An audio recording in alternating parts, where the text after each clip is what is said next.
In my association with Project Blue Book, I know very well that it was not a scientific project.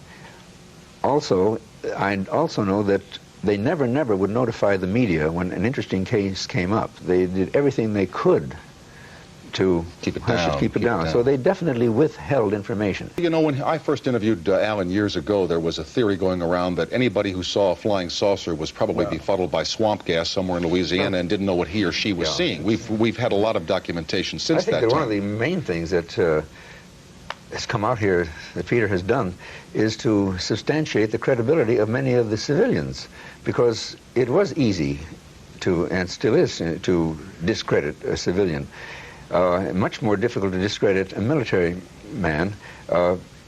In Blue Book, for instance, we would get reports from military pilots, and that was particularly embarrassing to the Air Force, because after they had trained those men, and they couldn't very well, they could say that a civilian pilot might have been untrustworthy, but they could hardly say that to their own military pilots, and we got case after case after case from military pilots which never hit the press. There are three things about this whole thing, Tom, that no one can deny. They're incontrovertible points. Even the grossest skeptic can't deny them. First of all is that the UFO reports not only exist but persist. See, when I started with the Air Force, I thought that this was a fad. In a few years it would just disappear. Be all over, okay.